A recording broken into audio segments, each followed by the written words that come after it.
Welcome to part one of the Writing Awards for 2012, brought to you by Smack Talk, which is sponsored by SmarkOutMoment.com.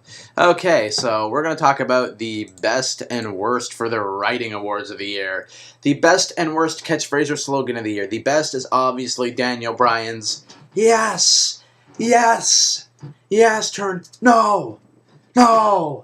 No! Caught on with the crowd perfectly. I caught myself chanting it. The yes phenomenon was so great. I needed to get the shirt when it came out. It's actually one of my favorite wrestling shirts that I own, on top of CM Punk's Best in the World t-shirt. The No No No is a bit of a cheap ripoff. The yes shirt's definitely better. I don't know if they sell it anymore because they fucking shit. It's definitely Daniel Bryan's best shirt he's ever had. Yeah, I mean, if it was good enough to get me to buy it on a t-shirt and chant it, it's definitely the best catchphrase of the year. And it transitioned perfectly into no, in an attempt to keep heat on him. But he's more of a face now, so shouldn't he be chanting yes again? I think he should embrace that and fully go full circle as a face, because they're keeping him and Kane as kind of gray area. I mean, they mainly completely fight heels, but they still don't act completely like faces. I guess that's their appeal, but you know, you might as well just completely go full-on face with these two, you know what I mean? In my opinion, anyway. The worst for catchphrase or slogan is just Vicky Guerrero's useless screaming, like, excuse me, squawking and wasting TV time. She's the managing supervisor. She's still an on-screen character. She's definitely, it's been done to death. I mean, even as a manager, she's been done to death. She's just it's X-Pac heat that she gets. Sure, she gets a lot of it, and it's to provide for her family and whatnot, and it's a good supporting job. But my God, it just gets annoying after a while. Just hearing her voice for like 6 years straight, it's like, oh my God, is it never going to stop? You know what I mean? Like, so yeah, just Vicky's useless screaming in general, especially, excuse me, for the most annoying of the entire year, the worst. Blah. Best and worst retro appearance. The best, and I'm not even joking, any of The Rock's appearances. The Rock, in and of itself, is a retro wrestling character. He is a character of the 90s. He comes back and does his shtick. Any one of his appearances, there wasn't much. There was the whole build-up with John Cena to WrestleMania this year.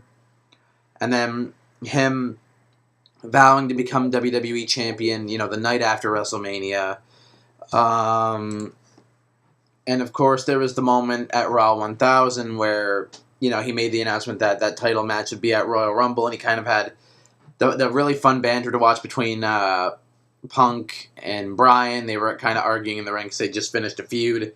Rock came out, did banter with the two of them, ended up rock-bottoming Bryan, announcing to Punk that he'd be challenging for the title at the Royal Rumble, and that's what led to CM Punk, you know, attacking The Rock at the end of the show, and that's the last time we've seen him on Raw.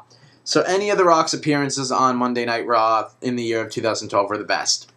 The worst was the Piper's Pit before SummerSlam. There was this god-awful, embarrassingly atrocious Piper's Pit that when Jericho was doing his whole Y2J face shtick for like the last month before he left, it also had Dolph Ziggler and The Miz on it. And it was so cringeworthily bad. It was abysmal. It was awkward. I just thought it came off terribly, and I was watching it at a friend's house, and my two friends just kind of looked like, what the fuck do you watch weekly, you know?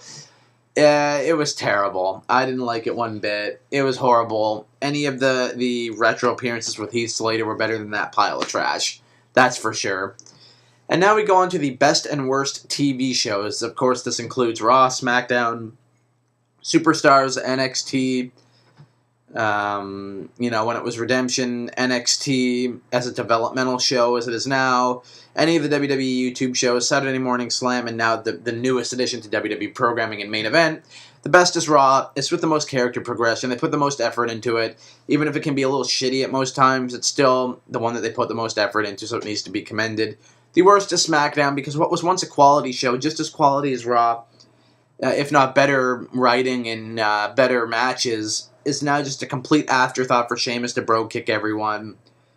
No thought process goes into it. It's really a wasted show. And I think it's because of... I don't really know what it's because of.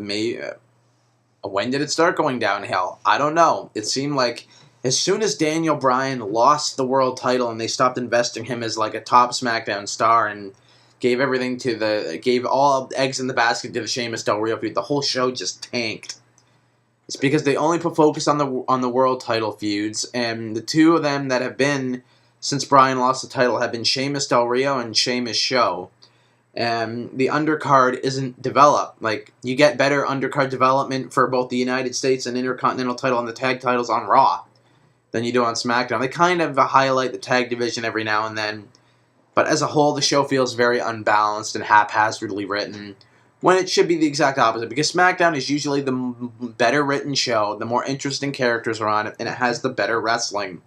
And now it doesn't have any of that, so it's by far the lesser of the two shows, and it's so sad to see what was once awesome go downhill. Now stay tuned, we're going to get back into the Writing Awards Part 2 coming up next.